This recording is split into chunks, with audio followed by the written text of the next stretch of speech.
मंगलम भगवान वीरो मंगलम गौतमो गणी मंगलम कुंद कुंदार्यो जैन धर्मोस्तु मंगलम सर्वमंगल मांगल्यम सर्वकल्याणकारकम प्रधानं सर्वधर्माणां जैनं जयतु शासनम्। मैं नमो तीर्थनायक को, नमो ओंकार वाणी को, नमो उन कुंद प्रभु को जिन्होंने ओंकार धारण की। अहो उपकार जिनवर का, कुंद का दिव्य वाणी का, जिन कुंद ध्वनि दाता उन कहान स्वामी का। चिदानंद एक रूपाए जिनाए परमात्मने, परमात्म प्रकाशाय नित्यं सिद्धात्मने नमः। योगेंद्र देव कृत ये जो परमात्म प्रकाश नाम का ग्रंथ, इसकी 56 नंबर की गाथा कल गुरुदेव श्री ने अपने प्रवचन में ऐसे प्रारंभ की थी और आज उसका विस्तृत विवरण चला, कल भी चलेगा थोड़ा, फिर 57वीं गाथा भी प्रारंभ होगी। अपन 56वीं गाथा इसकी टीका भी विस्तार से है, उसे अपन देखते हैं। पहले गाथा का पाठ करते हैं। दोहा है अप्पा जणियो कीर्णवी अप्पेम जणौण कोय दब सहाविमणिच्छु मुनि भजो विण सई होय। होता उत्पन्न किसी से नहीं, कुछ भी उत्पन्न करे, द्रव्य रूप से नेत लखो, पर्याय रूप से नश्वर। उत्थानिका है इस प्रकार जिसमें 3 प्रकार की आत्मा का कथन है, ऐसे पहले महाअधिकार में जो ज्ञान की अपेक्षा व्यवहार नय से लोकालोक व्यापक कहा गया। पूर्व का जो गाथाएं आई थी ना, 4 प्रश्न थे कि क्या यह आत्मा लोकालोक व्यापक है, जड़ है, शून्य है और देह प्रमाण है, तो आत्मा क्या है और कैसा है, ये प्रश्न आए थे। उनका उत्तर भी 4 अलग अलग गाथाओं से भी दिया गया और समुच्चय भी, तो उसको थोड़ा यहाँ याद कराया है कि व्यवहार नय से ज्ञान की अपेक्षा इस आत्मा को लोकालोक व्यापक कहा गया है। वही परमात्मा, वो जो आत्मा जिसे व्यवहार नय से ज्ञान अपेक्षा लोकालोक व्यापक कहा, वही परमात्मा निश्चय नय से असंख्यात प्रदेशी है तो भी अपनी देह के प्रमाण रहता है। ये 2 निश्चय समझना इसमें। निश्चय माने माप रूप निश्चय और उसके स्वरूप आकार का निश्चय है ना। लोक प्रमाण असंख्यात प्रदेशी उसका माप है। अपन ने नियत प्रदेशत्व शक्ति से पढ़ा था, उसमें आएगी थी बात कि अनादि संसार अवस्था में संकोच विस्तार से लक्षित और सिद्ध अवस्था या मुक्त अवस्था में अंतिम शरीर से कुछ न्यून आकार में अवस्थित लोकालोक असंख्यात प्रदेश परिमाण वाला यह द्रव्य आत्मा आई थी नियत प्रदेश। तो लोकालोक असंख्यात प्रदेश परिमाण वो तो माप और रहता है वह संसार अवस्था में देह प्रमाण और सिद्ध अवस्था में अंतिम देह से कुछ न्यून प्रमाण। ये तो निश्चय में दोनों विषय आ गए। फिर कहा इस व्याख्यान की मुख्यता से 6 दोहा सूत्र आए। एक में प्रश्न आया, दूसरे में समुच्चय उत्तर आया और 4 में फिर अलग अलग उन प्रश्नों के उत्तर आए। 6 दोहा सूत्र। अब आगे द्रव्य गुण पर्याय के कथन की मुख्यता से 3 दोहे कहते हैं। ये तीनों दोहे बहुत महत्वपूर्ण चर्चा इसमें समाहित है। अन्वयार्थ। यह आत्मा किसी से भी उत्पन्न नहीं हुआ और इस आत्मा से कोई द्रव्य उत्पन्न नहीं हुआ। तो टीका में कहा यह अकार्य कारण स्वरूप है। जब यह किसी से उत्पन्न नहीं हुआ तो यह अन्य द्रव्य के लिए अकार्य स्वरूप है और इससे कोई उत्पन्न नहीं हुआ तो अन्य द्रव्यों के लिए ये अकारण स्वरूप है। और जब इसको और गहराई से विचार करें तो रागादि परिणाम के लिए भी यह अकार्य अकारण स्वरूप है। आएगी चर्चा। थोड़ा अपन इशारा करते हुए चलते हैं, अपनी दिशा बनाते हुए चलते हैं। अगली पंक्ति, द्रव्य स्वभाव से इसे नित्य जानो। कहा ये किसी से न उत्पन्न हुआ है और न इस आत्मा से कोई द्रव्य उत्पन्न हुआ है। निश्चय से द्रव्य स्वभाव से इसे नित्य जानो पर्याय भाव से विनाशिक है। यानी यह आत्मा वस्तु द्रव्य स्वभाव से नित्य स्वरूप है और पर्याय भाव से विनाशिक है। तो विनाशिक कहने में उत्पाद अपने आप समाहित हो जाता है, क्योंकि विनाश उसका हो जो उत्पाद हुआ हो, जो उत्पन्न हुआ हो उसका विनाश होता है। जैसे अपन कहते हैं वियोग हुआ, तो संयोग हुआ था उसका वियोग होता है, उत्पन्न हुआ उसका विनाश होता है। तो एक विनाश कह दें तो भी उसमें समाहित है कि उत्पन्न हुआ था। तो दोनों लगा लो, पर्याय भाव से उत्पत्ति विनाश वाला है और द्रव्य स्वभाव से अनुत्पन्न अविनष्ट स्वरूप है। सिद्धांत ये फलित हो गया है ना। इतनी अन्वयार्थ में 2 बातें अपने सामने आई। नीचे से चलेंगे। द्रव्य स्वभाव से यह आत्मा अनुत्पन्न अविनष्ट स्वरूप है, वही आत्मा पर्याय स्वभाव से उत्पात व्यय वाला या उत्पत्ति विनाश वाला है। और यह आत्मा अन्य किसी से उत्पन्न नहीं हुआ और अन्य द्रव्य इससे उत्पन्न नहीं किया गया, इसलिए यह द्रव्य स्वभाव से अनुत्पन्न अविनष्ट स्वरूप पर्याय स्वभाव से उत्पाद व्यय वाला आत्मा अकार्य अकारण स्वरूप है। इतनी बात फलित हो गई, इसमें हो गई ना अन्वयार्थ में। अब इसकी टीका देखते हैं। देखो टीका में ऊपर की जो 3.5 लाइन है बहुत महत्वपूर्ण है, समझने वाली है। यदि अपन इसका अर्थ नहीं समझेंगे तो अनादि की भ्रांति और अपन ने जो अभी पढ़ा करके उत्पन्न हो गई है भ्रांति, वो मिट जाएगी इसको बराबर अर्थ निकलने से। देखो, यह संसारी जीव यद्यपि व्यवहार नय से शुद्धात्म ज्ञान के अभाव से, एक पॉइंट रख दिया, किसकी बात चल रही है? जीव की जो संसार अवस्था में है, यानी संसारी जीव की। किसकी बात है?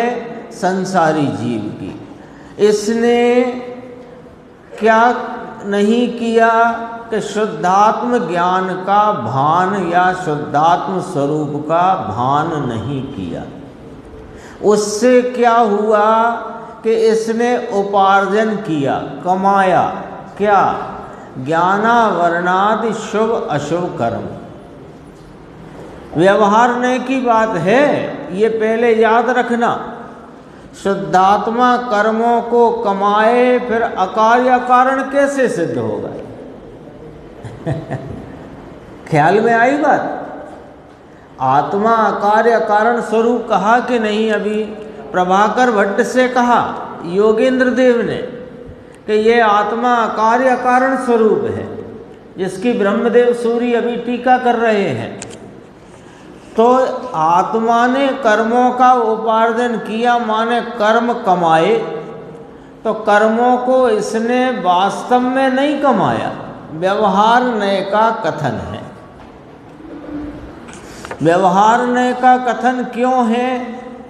कि संसारी जीव की संसार अवस्था का वर्णन करना है, इसलिए ये व्यवहारने रखा। यदि इस संसार में रहे जीव का परमार्थ स्वरूप कहना हो तो ये 3 लाइनें कहने की जरूरत नहीं कि इसने कर्मों का उपार्जन किया और कर्मों का निमित्त से इसको नर नारकादि पर्याय में उत्पन्न हुआ और फिर इसने विभाव रूप परिणाम किया और फिर से कर्म कमाए, ये चर्चा करनी ही नहीं। जब संसार अवस्था का स्वरूप कहना नहीं तो ये चर्चा करना नहीं। फिर क्या चर्चा शेष रह जाती है कि यह आत्मा द्रव्य स्वभाव से अनुत्पन्न अविनष्ट स्वरूप है और पर्याय भाव से उत्पाद व स्वरूप है। उत्पाद व द्रव्य युक्तम सत, सत द्रव्य लक्षणम, बात पूरी। लेकिन संसार अवस्था का वर्णन करना हो तो ये निमित्त नैमित्तिक का व्यवहार खड़ा होता है। व्यवहार नए से चल रही है 3.5 लाइन और व्यवहार नए के आगे लिखा हुआ है ऐसा है नहीं। अब सुनो, यह संसारी जीव यद्यपि व्यवहार नए से शुद्धात्म ज्ञान के अभाव से क्या किया? इसने उपार्जन किया काय का? ज्ञानावरणादि शुभ अशुभ कर्मों का। उनके निमित्त से, उनका निमित्त, उससे क्या हुआ कि नर नारकादि पर्यायों से उत्पन्न होता है और विनष्टा है। कल कहा था ना पंचास्ति काय का विषय और ये विषय लगभग एक सा है। जो अभी चल रहा है ना वहाँ 17-18-19 का था, उसमें देखो नर नारकादि पर्यायों से उत्पन्न होता है और विनष्टा है जीव। क्यों? ज्ञानावरणादि शुभाशुभ कर्मों के निमित्त से। कहाँ से आए ये कर्म? कि स्वयं ने उपार्जित किए। ये किस नए का कथन है? कि व्यवहार नए का। क्यों उपार्जन हुआ इसको? कि शुद्धात्म ज्ञान के अभाव से। बिल्कुल व्यवस्थित यदि अपन उसको पढ़ते चलें तो कहीं कोई भ्रांति उलझन शेष नहीं रह सकती। अब देखो आगे बढ़ते हैं। अब ये कहाँ उत्पन्न हुआ? कि नर नारकादि पर्यायों में। तो वहाँ क्या किया इसने? कि या तो ये उस समय शुद्धात्मा का ज्ञान करे तो आगे की संसार से छूट जाए, लेकिन इसने फिर नहीं किया क्या? शुद्धात्मा का ज्ञान। तो फिर लिखा और आप भी शुद्धात्म ज्ञान से रहित हुआ कर्मों को उपजाता है, नाम बांधता है। 3.5 लाइन में इस जीव की संसार अवस्था का स्वरूप बताया है ना। उसमें 3 पॉइंट समझना कि शुद्धात्म ज्ञान के अभाव से जो पूर्व उपार्जित कर्म हैं उनके निमित्त से नर नारकादि पर्यायों में उपजता विनष्टा, इसने फिर शुद्धात्म ज्ञान के अभाव से, 2 बार समझना शुद्धात्म ज्ञान का, पूर्व में शुद्धात्म ज्ञान के अभाव में जो कर्म इसने उपार्जित किए, उनके निमित्त से इसने फिर शुभाशुभ, वो शुद्धात्म ज्ञान के अभाव में फिर शुभाशुभ कर्म करके नए कर्म बांधे। तो इसके रागादि भाव में पूर्व कर्म का निमित्त बताया और नवीन कर्म के बंध में इसके रागादि भाव को निमित्त बताया। ऐसे निमित्त नैमित्तिक दो तरफ से पूरी बात करके संसार का पूरा खेल समझा दिया। लो, इसमें क्या फायदा हो गया अंकुर भाई कि संसार का खेल ये ही है, इससे अधिक नहीं, इससे ज्यादा नहीं, इसके अतिरिक्त कुछ नहीं, यही खेल है बस। अनादि संसार में अनंत परावर्तन किए इस जीव ने, सिर्फ इतनी सी गड़बड़ी में, और गड़बड़ी का विस्तार भी बता दिया और कारण भी बता दिया। शुद्धात्म ज्ञान के अभाव में कर्म उपार्जित हुए, उनके निमित्त से नर नारकादि पर्याय परिभ्रमण, और उसमें इसने फिर शुद्धात्म ज्ञान न करा तो फिर दोबारा से इसके वही शुभ अशुभ भावों के द्वारा नवीन कर्म का बंध, और फिर उनके निमित्त से फिर नर नारकादि पर्याय। ये संसार का खेल इतना सा है। इस खेल में गड़बड़ी कहाँ हुई? पूरे में कर्म ने गड़बड़ करी कि ना? अपने शुद्धात्म ज्ञान के अभाव से गड़बड़ी है, और शुद्धात्म ज्ञान का जब यह अपने स्वरूप का भान करे, गड़बड़ खत्म, संसार समाप्त। इतनी बात हुई। अब आगे बढ़ते हैं। तो भी देखो, व्यवहार नय से जो इसकी संसार अवस्था में होती हुई जो इसके परिभ्रमण की कथा को निमित्त के द्वारा यहाँ वर्णन किया, ऐसा संसार में भटकता घूमता परेशान होता ये जीव, यद्यपि कि संसार में हैरान है तो भी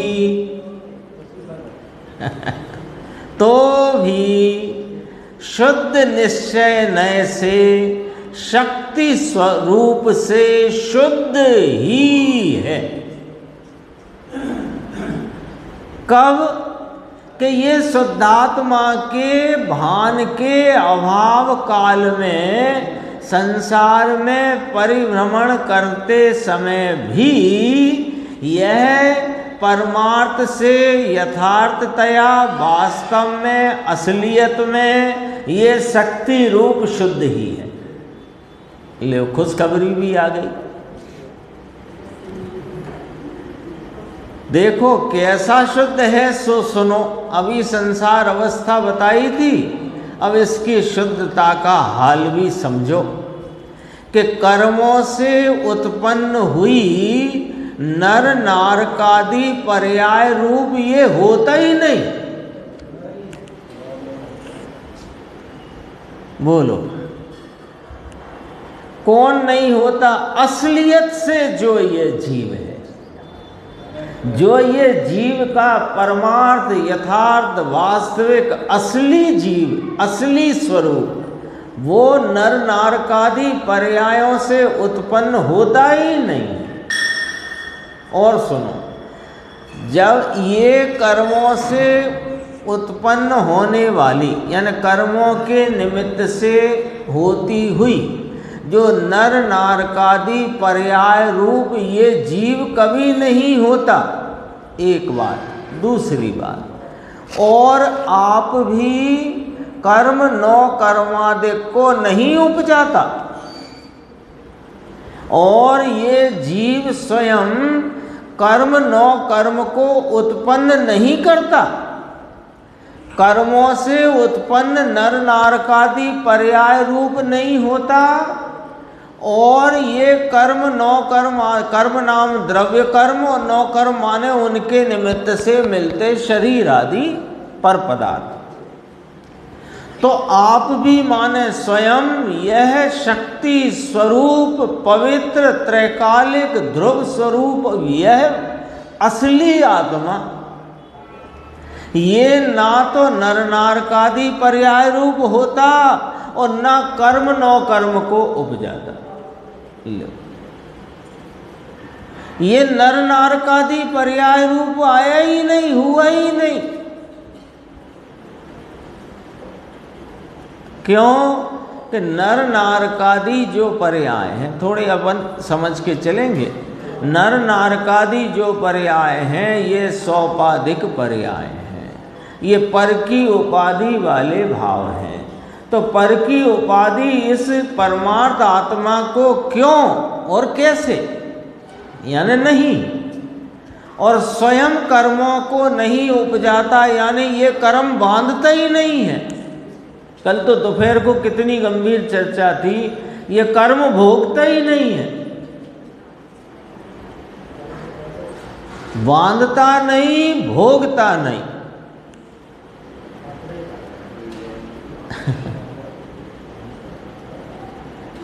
व्यापार करते ना अपन, खरीद बिक्री खरीद बिक्री खरीद बिक्री खरीद बिक्री, इसी को ही तो व्यापार कहते हैं।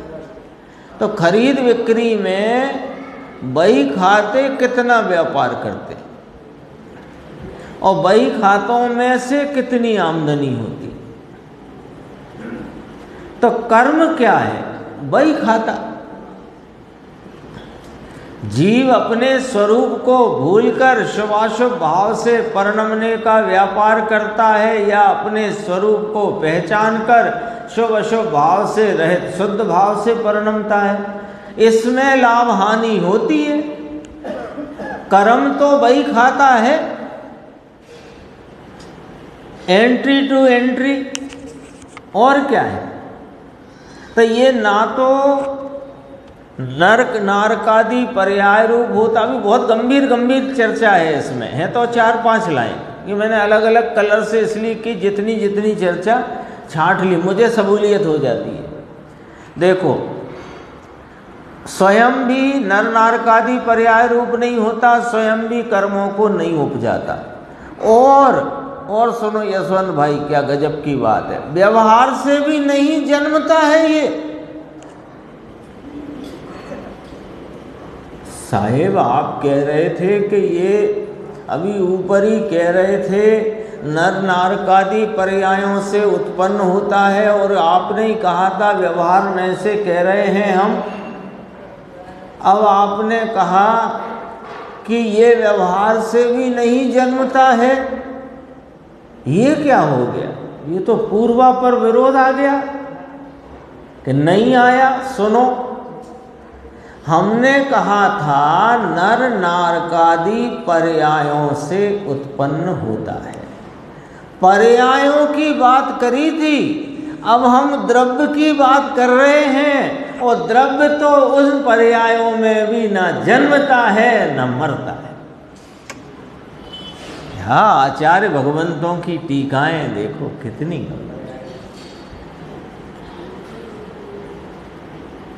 पर्यायों से जन्मता मरता कहा था भाई साहब। द्रव्य तो उन पर्यायों से जन्मती मरती पर्यायों में, उत्पन्न विनष्ट होती पर्यायों में। ये द्रव्य तो व्यवहार से भी नहीं मरता, ना जन्मता, ना उत्पन्न होता, ना विनष्ट होता। द्रव्य तो द्रव्य रूप रहता है ना।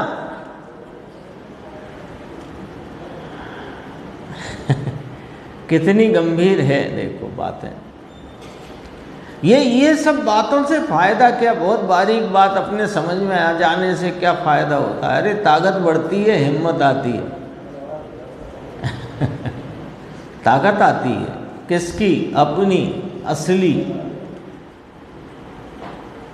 पर्यायों में देखोगे तो शिथिलता आएगी, और द्रव्य स्वभाव को देखोगे अथवा द्रव्य स्वभाव की महिमा रहेगी तो उसमें बल आएगा। बल आएगा तो पुरुषार्थ उपजेगा, पुरुषार्थ उपजेगा तो कार्य की सिद्धि होगी। देखो गजब बातें हैं। व्यवहार से भी नहीं जन्मता है, न किसी से विनाश को प्राप्त होता, न किसी को उपजाता है। अकार्य कारण भाव आ गया। न किसी से विनाश को प्राप्त होता है, न उत्पन्न होता है, न किसी को उपजाता है। तो कारण कार्य से रहित है।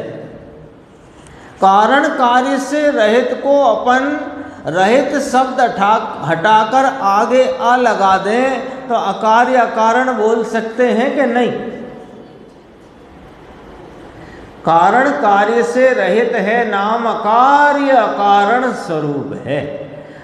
अब इसका अर्थ करते हैं ब्रह्मदेव सूरी महाराज कि कारण उपजाने वाले को कहते हैं और कार्य उपजने वाले को कहते हैं। जो उपजे वह कार्य है, जो उपजाए वह उसका कारण है।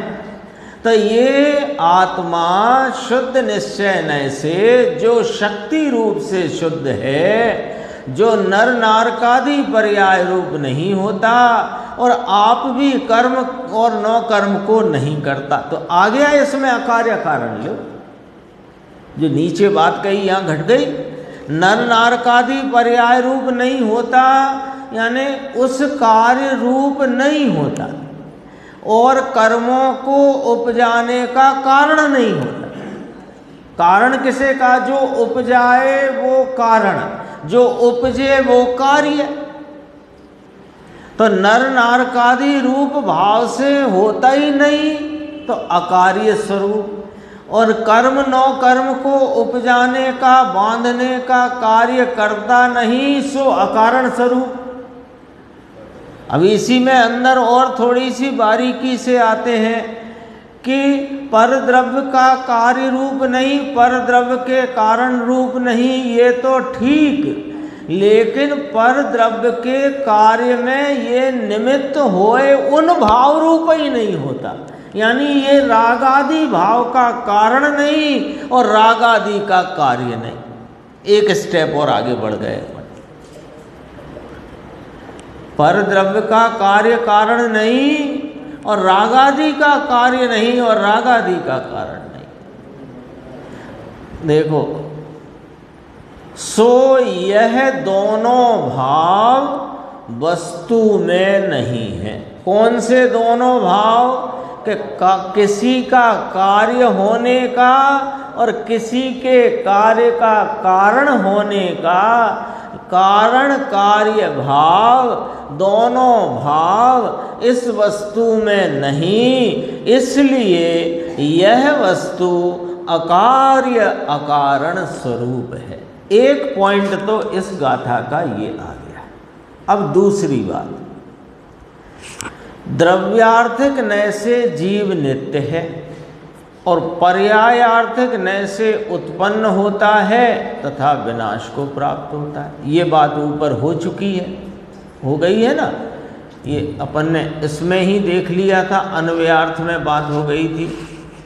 द्रव्य स्वभाव से नित्य जानो और पर्याय भाव से विनाशिक है, अन्वयार्थ में आ गई थी। उसी की टीका अब यहाँ आ गई। देखो, द्रव्यार्थिक नय से जीव नित्य है और पर्यायार्थिक नय से उत्पन्न होता है तथा विनाश को प्राप्त होता है। दोहा सूत्र में विनाश कह दिया, उसमें उत्पत्ति भाव अपने आप समाहित हो गया। जो उत्पन्न हुआ है वही विनाश होता है ना। अब देखो, यहाँ पर शिष्य प्रश्न करता है कि संसारी जीवों के तो साहेब नर नारकी आदि पर्यायों की अपेक्षा उत्पत्ति और विनाश या उत्पत्ति और मरण प्रत्यक्ष दिखता है, परंतु सिद्धों के उत्पाद वह किस तरह हो सकता है? ये प्रश्न किया। अब इसमें एक पॉइंट क्लियर अपनी चर्चा हो गई। किस बात की? अकार्य कारण भाव की ये चर्चा हो गई। द्रव्य शक्ति रूप से शुद्ध है और संसार अवस्था में नर नारकादि पर्यायों में उत्पन्न विनष्ट होता है। ये पर्यायार्थिक नय का विषय है और उसके कारण कार्य का निमित्त नैमित्तिक से भी बता दिया कि स्वरूप के भान बिना इसने उपार्जित कर्मों के निमित्त से नर नारकादि पर्यायों में उत्पन्न हुआ और फिर अपने स्वरूप के भान बिना इसने पुनः उन कर्मों को उपार्जित किया। इतनी बात हो गई थी।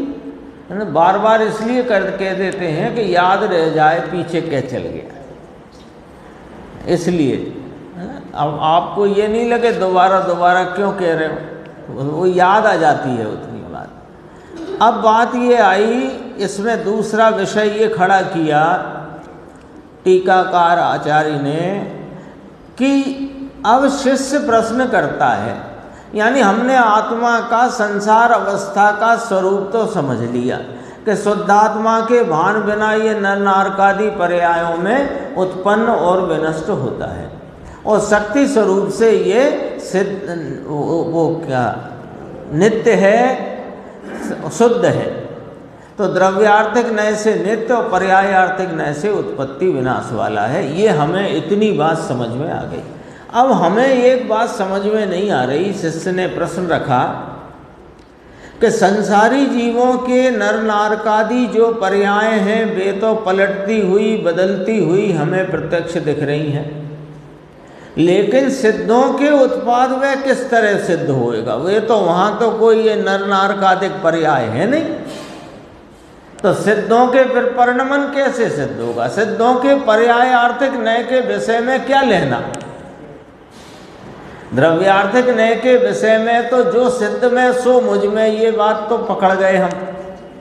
लेकिन अभी संसार अवस्था में जो नर नारकादि पर्यायों का परिणमन बदलावट परिवर्तन है, ये हमें संसारी का तो पकड़ में आ गया पर्यायार्थिक नय का विषय, पर सिद्धों के पर्यायार्थिक नय का विषय क्या, उनके क्या परिणमन है कि नहीं है? यदि है तो फिर कैसे सिद्ध होता है वो बताओ।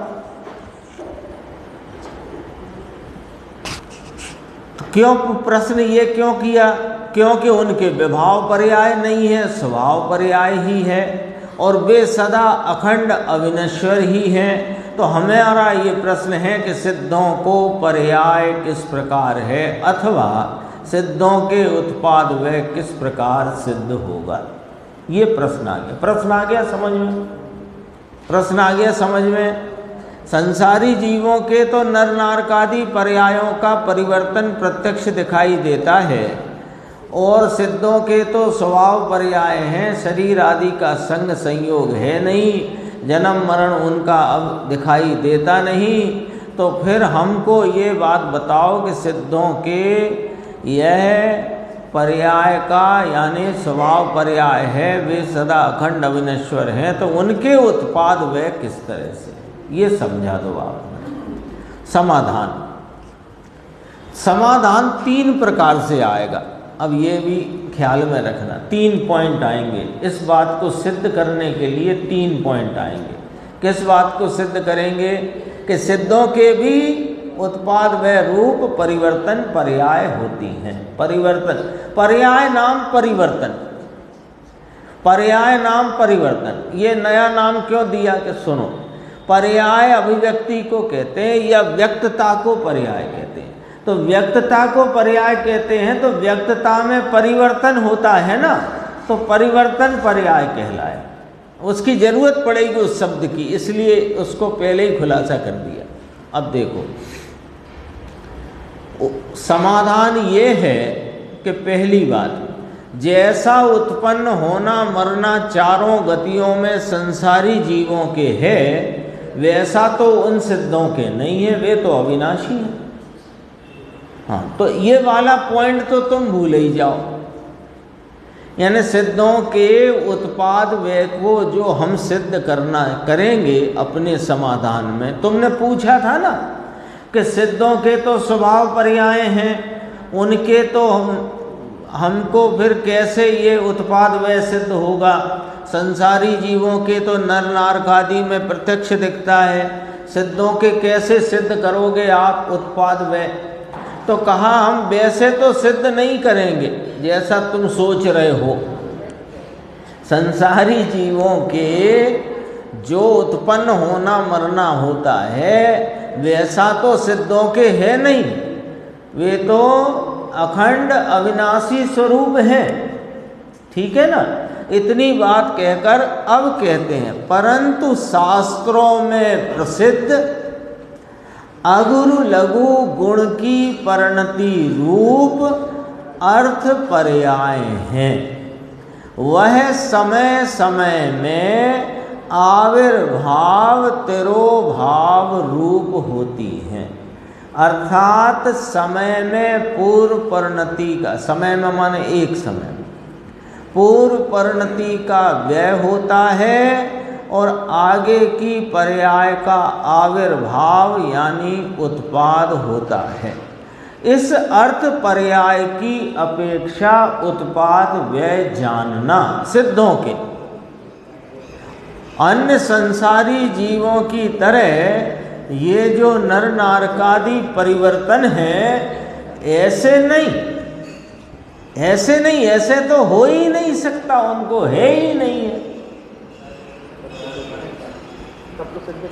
हाँ, सिद्ध हैं उनके, तो ये संसार मिट गया है, शरीर संयोग है नहीं, तो उनके तो ये नर नारकादि रूप परिवर्तन पर्याय ये है ही नहीं।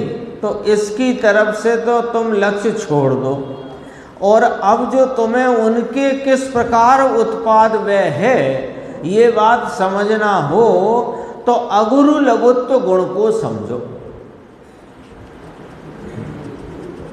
अगुरु लघुत्व शक्ति आई थी 47 शक्ति में, है ना। उसमें एक शब्द आता है, बहुत गंभीर शब्द है, स्वरूप प्रतिष्ठत्व के कारणभूत। ये शब्द आता है अगुरु लघुत्व शक्ति की व्याख्या जब करी, स्वरूप प्रतिष्ठत्व के कारणभूत अगुरु लघुत्व गुण। यानी अगुरु लघुत्व गुण का काम 6 गुनी हानि वृद्धि नहीं है।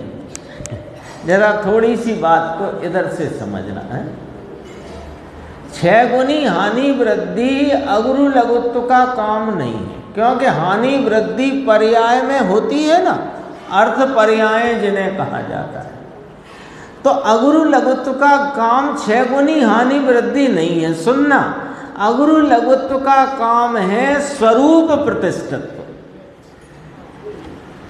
स्वरूप की प्रतिष्ठा रखना। स्वरूप की प्रतिष्ठा कैसे रखना कि एक द्रव्य दूसरे द्रव्य रूप नहीं होता, एक गुण दूसरे गुण रूप नहीं होता, और अनंत गुण बिखर कर अलग अलग नहीं हो जाते। ये स्वरूप प्रतिष्ठा है। एक द्रव्य की स्वरूप प्रतिष्ठा 3 प्रकार से कही कि एक द्रव्य अन्य द्रव्य रूप दूसरे द्रव्य रूप नहीं हो जाता, ये द्रव्य की प्रतिष्ठा है। गुण एक गुण दूसरे गुण रूप नहीं हो जाता, ये गुण की प्रतिष्ठा है। और द्रव्य कैसा है कि अनंत गुणों का अभेद पिंड है, तो वे गुण बिखर कर अलग हो जाएं तो फिर द्रव्य की प्रतिष्ठा ना रहे। तो द्रव्य की प्रतिष्ठित, द्रव्य को प्रतिष्ठित रखना, द्रव्य के गुण के स्वरूप को प्रतिष्ठित रखना, ये अगुरु लघु गुण का कार्य है।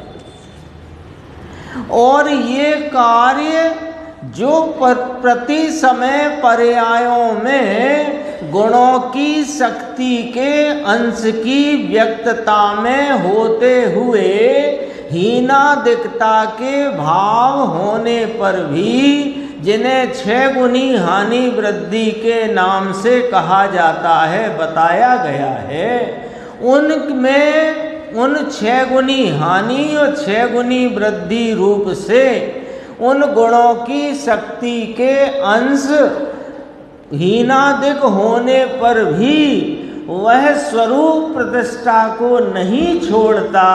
ये अगुरु लघुत्व गुण का कार्य है। ख्याल आई बात? अब देखो फिर पढ़ते हैं, अगुरु लघु गुण की परिणति रूप। अब ये सामान्य कथन बन गया कि अगुरु लघुत्व गुण के कारण, देखो जो परिणमन होता है ना प्रत्येक समय, उसके गुणों में गुणों की व्यक्तता होती है ना, तो गुणों का परिणमन है ना द्रव्य में, वो द्रव्यत्व गुण के कारण होता है। और कहा गया अगुरु लघुत्व गुण के कारण। द्रव्यत्व गुण से होती हुई अवस्थाओं को कंट्रोल रखता है अगुरु लघुत्व गुण, उनका वो कंट्रोलर है।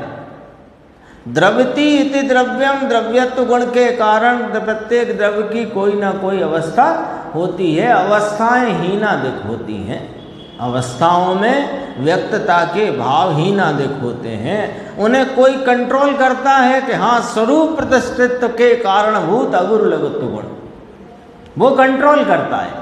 वो कंट्रोल कैसे करता है कि 6 गुण हानि 6 गुण वृद्धि, ऐसे इस रेंज के अंदर अंदर उस व्यक्तता को हीनादिकता को कंट्रोल करता है। इसलिए जब अर्थ पर्याय की बात की जाती है तो अगुरु लघुत्व गुण के कारण होने वाली ऐसे करके बात की जाती है। उसमें निमित्त नैमित्तिक संबंध घटित हो जाता है गुण का गुण में।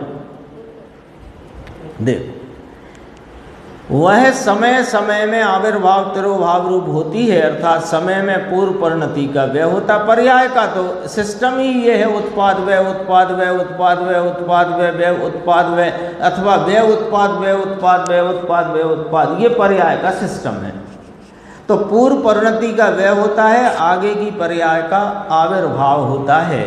इस अर्थ पर्याय की अपेक्षा उत्पाद व्यय जानना सिद्धों के, लेकिन यह उत्पाद व्यय अन्य संसारी जीवों की तरह नहीं है। सिद्धों के एक तो अर्थ पर्याय की अपेक्षा उत्पाद व्यय का अब 3 प्रकार घटाएंगे। तो पहला, सिद्धों के, उसने पूछा क्या था कि साहब नर नारकादि पर्याय तो सिद्धों के हैं नहीं, स्वभाव पर्याय है, विभाव पर्याय रही नहीं, तो उनके उत्पाद व्यय कैसे घटित होगा। तो कहा कि पहली बात सुनो, कहाँ गया, सिद्धों के एक तो अर्थ पर्याय की अपेक्षा उत्पाद व्यय कहा। तो अर्थ पर्याय में 6 गुनी हानि और वृद्धि होती है, तो 6 के नाम 6 और 6 12 नाम आ गए अपने पास, पढ़ लेते हैं। अनंत भाग वृद्धि, असंख्यात भाग वृद्धि, संख्यात भाग वृद्धि, संख्यात गुण वृद्धि, असंख्यात गुण वृद्धि, अनंत गुण वृद्धि। गुण माने गुणा और भाग माने भाग, यहाँ भाग माने डिवाइड और गुण माने मल्टीप्लिकेशन, है ना। गुण माने वो द्रव्य गुण वाला गुण नहीं, गुण माने मल्टीप्लिकेशन और भाग माने डिवाइड। तो अनंत भाग वृद्धि, असंख्यात भाग वृद्धि, संख्यात भाग वृद्धि, संख्यात गुणी वृद्धि, असंख्यात गुणी वृद्धि, अनंत गुणी वृद्धि। 6 हुए वृद्धि के, अब हानि के 6। अनंत भाग हानि, असंख्यात भाग हानि, संख्यात भाग हानि, असंख्यात गुणी हानि, संख्यात गुणी हानि, अनंत गुणी हानि। ये 6 गुणी हानि वृद्धि के नाम कहे हैं। इनका स्वरूप तो केवली के गम है।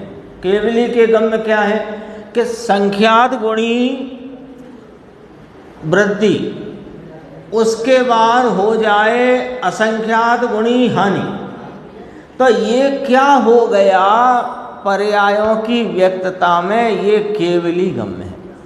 क्यों कि ये गुणों के अंश, उनकी या गुणों की शक्ति के अंश। वे कौन से अंश हैं? अविभाग प्रतिच्छेद, यानी शक्ति का वह सूक्ष्म से सूक्ष्म अंश जिसका अब और विभाग नहीं हो सकता। वो इकाई हुई शक्ति के की अंश रूप इकाई।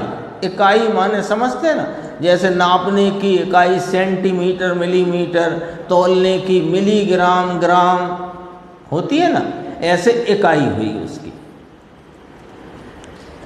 सो इस षड्गुणी हानि वृद्धि की अपेक्षा सिद्धों के उत्पाद व्यय कहा जाता है। एक प्रकार तो ये हो गया। दूसरी बात, अथवा समस्त गेय पदार्थ उत्पाद व्यय द्रव्य रूप परिणमते हैं। अब आ गया देखो, अब गेयों की तरफ से कथन किया कि सिद्धों के केवल ज्ञान वर्त रहा है कि नहीं वर्त रहा। तो केवल ज्ञान में लोकालोक का प्रत्येक द्रव्य, उनके गुण और उनकी 3 काल की पर्यायें उनके जानने में आ रही हैं कि नहीं आ रही। तो जो सब द्रव्य हैं, है ना, अब द्रव्य गुण पर्याय को अलग अलग नहीं बोल रहे, अब जितने जगत के द्रव्य हैं वे समग्र रूप से उनके गेय हैं, है ना, समग्र रूप से, तो वे उनके गेय हैं। अब उन गेय पदार्थों में प्रति समय उनके ही अगुरुलघुत्व गुण के कारण होने वाली षड्गुणी हानि वृद्धि उन द्रव्यों में, गेय पदार्थों में, तो गेय पदार्थों में जो परिवर्तन है वो इनकी ज्ञान दशा में परिवर्तन है कि नहीं? तो ये अपेक्षा से वह उत्पाद वे उसमें घटित होता है। यद्यपि ज्ञान यो का यो ही है, लेकिन गेयों में होता हुआ परिवर्तन उनके ज्ञान का विषय है। अब दूसरी बात, आप कहोगे कि वे तो एक ही समय में पूरा जान लेते हैं 3 काल का, तो परिवर्तन ऐसा तो है नहीं वर्तमान जानते हो तो परिवर्तन होता हुआ जानने में आए। अभी तो एक ही साथ जान लेते हैं पूरा का पूरा। फिर क्या कहना चाहते हो कि सुनो, उसमें जो वे भविष्य रूप जानते थे उसे अब वर्तमान रूप जानते हैं, और जिसे वर्तमान रूप जानते हैं उसे अगले समय में भूत रूप जानते हैं। आई बात ख्याल में? ख्याल में आई ना बात? मारीच का जीव उदाहरण से समझाते हैं। मारीच का जीव आदिनाथ भगवान के समूह शरण में बैठे, ठीक है, तो भगवान आदिनाथ के केवल ज्ञान में मारीच के समूह शरण में बैठे रहने की पर्याय, महल में थे वो वाली पर्याय, और बाहर जाके विरोध करेगा ये वाली पर्याय, तीनों पर्याय जानने में आ रही हैं कि नहीं? आगे की छोड़ दो जरा, आगे की सब है वो हमको मालूम, अपन तो इतनी लो। महल में थे वो वाली पर्याय, समूह शरण में है वो पर्याय, और बाहर जाकर विरोध करेंगे ये वाली पर्याय। ये तीनों पर्याय आदिनाथ भगवान के केवल ज्ञान में झलक गई। लेकिन जिस समय वे समूह शरण में उपस्थित हैं, जो वही समय लो, उस समय उनका केवल ज्ञान वो मारीच के महल वाली पर्याय को भूत रूप से, समूह शरण की पर्याय को वर्तमान रूप से, और विरोध की पर्याय को भविष्य रूप से जान रहे हैं। और अगले कुछ समय में, आगे के समय में, वो जो समूह शरण में बैठी पर्याय वाला पर्याय को भूत रूप से और विरोध की पर्याय को वर्तमान रूप जान रहे हैं। तो परिवर्तन हुआ कि नहीं? ये सिद्धों के भी केवल ज्ञान में इस प्रकार उत्पाद व रूप परिवर्तन होता है। 2 बातें हो गई। एक तो षड्गुणी हानि वृद्धि वाली बात से समझाया, अर्थ पर्याय रूप जो उत्पाद व हैं। देखो, गेय पदार्थ उत्पाद व द्रव्य रूप परिणमते हैं, सो सब पदार्थ सिद्धों के ज्ञान गोचर हैं। और ज्ञान गोचर किस प्रकार है कि गेयाकार ज्ञान की परिणति है। सिद्धों का ज्ञान कैसा परिणमित है कि गेयाकार परिणमित है। सो जब गेय पदार्थ में उत्पाद हुआ तब ज्ञान में सब प्रतिभाषित हुआ। इसलिए ज्ञान की परिणति की अपेक्षा उत्पाद व जानना, जो अभी अपन बात कर चुके हैं।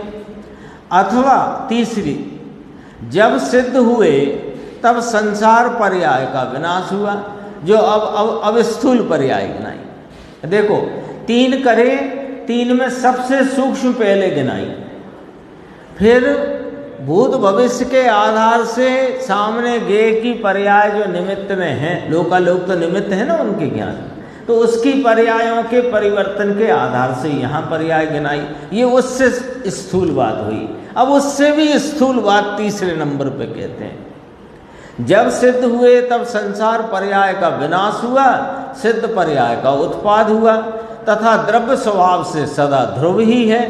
तो आ गया, द्रव्यार्थिक नय से नित्य ही है, और पर्यायार्थिक नय से उत्पाद व उत्पन्न विनष्टता सिद्ध होती। आ गई बात। द्रव्य स्वभाव से सदा ध्रुव ही है, सिद्धों के जन्म जरा मरण नहीं है, सदा अविनाशी है। लेकिन सिद्ध हुए हैं ना,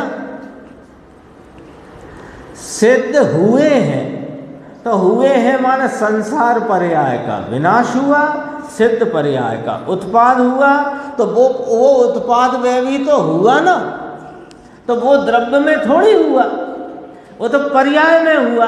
तो वो पर्याय आर्थिक न्याय का विषय है, और पर्याय आर्थिक न्याय का उत्पाद व सिद्धों को भी पर्याय आर्थिक न्याय से घटित होता है। वो एक ही अपेक्षा से बता ये सब। हाँ हाँ, वास्तविक में तो अनंत गुणी वृद्धि रूप। हाँ वो बात सही। वो गुरुदेव ने 2 बार कहा, 2 प्रकार से कहा। अब अपन पढ़ेंगे, आज समय नहीं है, थोड़ा कल देखेंगे। एक समय में षड्गुणी हानि वृद्धि कही, फिर गुरुदेव ने कहा केवली गम है। फिर किसी ने पूछा कि शुद्ध केवली जान लेते हैं क्या, कि नहीं केवली, फिर केवल ज्ञान को क्या बचा, एक ही ये बात कही।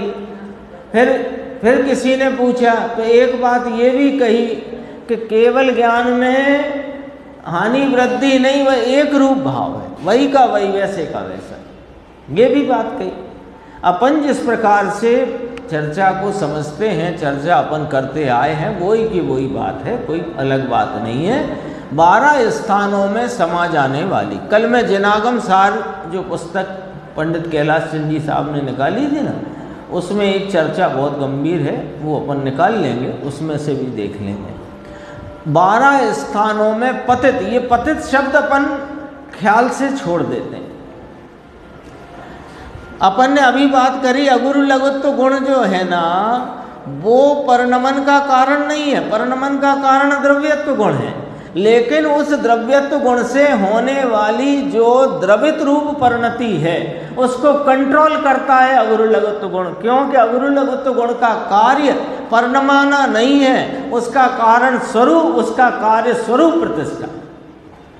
तो स्वरूप प्रतिष्ठा तब बनी रहेगी कि कोई भाव इतना अधिक ना हो जाए कि वो भाव ही समाप्त हो जाए, अथवा कोई भाव इतना हीना नहीं हो जाए कि ज्ञान इतना हीना हो गया कि वो तो अचेतन हो गया। ऐसा नहीं हो सकता। इसके लिए प्रत्येक द्रव्य में अगुरु लघुत्व गुण स्वरूप से ही है, वो तो है ही, उसका वस्तु का स्वरूप ही ऐसा है। तो वो केवल ज्ञान में अनंत गुनी वृद्धि लो, कोई इन्हीं स्थानों में एक स्थान पूर्ण विकास है तो अनंत गुनी वृद्धि का है, उसमें कोई दिक्कत ही नहीं। अब तो 3 बातें आई, सिद्धों के उत्पाद वह किस प्रकार घटित होता है। तो कहा कि अगुरु लघुत्व गुण से के कारण, जो भाषा है वो ही लेते हैं, अगुरु लघुत्व गुण के कारण होने वाली 6 गुनी हानि वृद्धि रूप जो पर्यायों में भाव अर्थ पर्याय रूप हैं, उनसे उत्पाद वह की सिद्धि। जो गेय जानने में आए, गेयों में उनकी हीनादिकता है, उनका भूत भविष्य वर्तमान है, वो यहाँ पर भूत भविष्य वर्तमान रूप से परिवर्तन होता है, वो ऐसे करके भी उत्पाद वह सिद्ध हुआ। और संसार का विनाश और सिद्धत्व की उत्पत्ति, ये भी उत्पाद वह सिद्ध हुआ। ये 3 प्रकार से यहाँ सिद्धि हुई। अब भावार्थ तो पकड़ लो, इतनी लंबी चर्चा का क्या है कि सिद्ध का स्वरूप सब उपाधियों से रहित है, वही उपादेय है, यह भावार्थ जानना।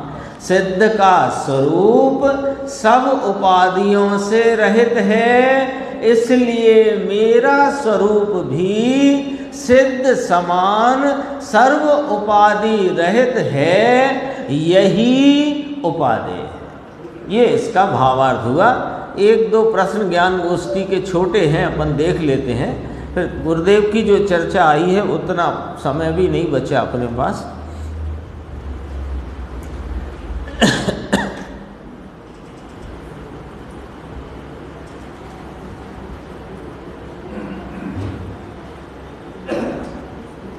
(581 नंबर). देखो, अब प्रश्न किया है कि जब आत्मा ज्ञायक है ही तो फिर और करना क्या।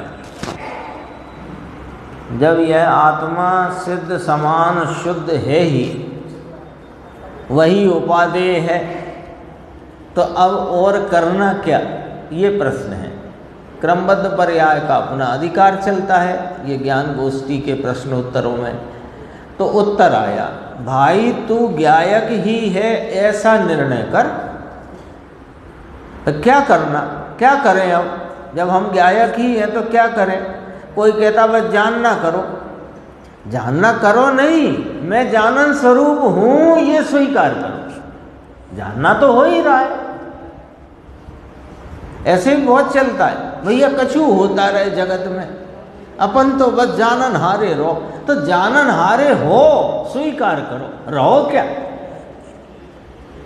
अपन तो जानते रहो भैया जो हो रहा है, जानते रहो। अपन तो ज्ञाता दृष्टा है ना, तो अपन तो ज्ञाता दृष्टा स्वीकार करो। वहीं क्यों देख रहे हो जो हो रहा है, जो हो रहा है, जो हो रहा है, जो हो रहा है? वो हो रहा है वो नहीं देखना है। मैं ज्ञायक हूं ये स्वीकार करना है। अपन तो बस अरे अपन तो बस देख रहे हो पर्याय हो। अपन तो बस देख रहे हैं क्या देख रहे हो? पर्याय। तो पर्याय देख रहे हो तो पर्याय देख करके द्रव्य दृष्टि कैसे होएगी भैया? बता दो आप मुझे। कितनी सीधी सटीक सच्ची बातें हैं, पर अपनी वो डेढ़ बुद्धि के कारण गड़बड़ी हो रही है। सुनो जरा, ज्ञायक ही है ऐसा निर्णय कर। तो ज्ञायक तो है, परंतु उस ज्ञायक का निर्णय नहीं है, वही करना है। पुरुषार्थ करूं अभी पुरुषार्थ के बहुत प्रश्न आ गए ना। पुरुषार्थ करूं, अरे परंतु यह पुरुषार्थ तो द्रव्य में भरा है बस। द्रव्य पुरुषार्थ का पिंड है। वीर शक्ति है कि नहीं आत्मा में? वीर गुण है ना, तो वीर गुण अपने गुणात्मक भाव से है कि खाली पीली डब्बा है? गुणात्मक भाव है, तो उसका गुणात्मक, वीर का गुणात्मक भाव क्या होता है? पुरुषार्थ। तो पुरुषार्थ से तो भरा पड़ा है, क्या करूं? यह पुरुषार्थ तो द्रव्य में भरा पड़ा है बस। फिर क्या, कैसे पुरुषार्थ उपजेगा? कि पुरुषार्थ करूं से नहीं उपजेगा। द्रव्य पर लक्ष्य जाते ही पुरुषार्थ प्रकट हो जाता है, परंतु इसे करूं करके कुछ नवीन कार्य करना है, ऐसी बुद्धि से कार्य नहीं होता। परंतु जब द्रव्य के ऊपर लक्ष्य जाता है तब सभी कुछ जैसा है वैसा है इस प्रकार मात्र जानता है। करूं नहीं होता, और बदलना है नहीं होता। जैसा है सभी कुछ का अर्थ समझ लो। सभी कुछ माने द्रव्य स्वभाव जैसा है वैसा है, पर्याय स्वभाव से पर्यायों का क्रम जैसा है वैसा है। इस प्रकार मात्र जानता है, पर का तो कुछ पलटना है नहीं और स्वयं का भी कुछ पलटना नहीं है। लो, तो पर्याय तो पलटना है ना, मिथ्यात्व तो टालना है ना। तो मिथ्यात्व तो अनादि का ये पीछा नहीं छोड़ रहा, तो मिथ्यात्व टालना है, सम्यक तो उत्पन्न करना है। कुछ नहीं करना भाई साहब, कुछ नहीं करना। मिथ्यात्व टालूं सम्यक्त करूं, मिथ्यात्व टालूं सम्यक्त करूं, कर्ता बुद्धि का ये जहर है, इससे नहीं होने वाला है काम। अकर्ता स्वभाव ज्ञाता भगवान इस कर्तत्व से ग्रहण नहीं हो सकता।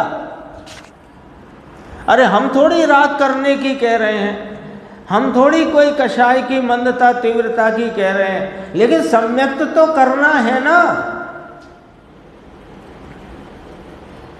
तो इसमें बताओ कर्तत्व प्रसिद्ध हो रहा है कि ज्ञातृत्व? बस आप ही जवाब दे दो, अभी के अभी यहाँ गुरुदेव का भाव पकड़ में आ जाएगा। सम्यक्त करना है, सम्यक्त करना है, सम्यक दर्शन प्राप्त करना है। इसमें कर्तृत्व की प्रसिद्धि है कि ज्ञातृत्व की प्रसिद्धि? यदि कर्तृत्व की प्रसिद्धि है तो इससे ज्ञातृत्व ज्ञात नहीं होगा। जाओ,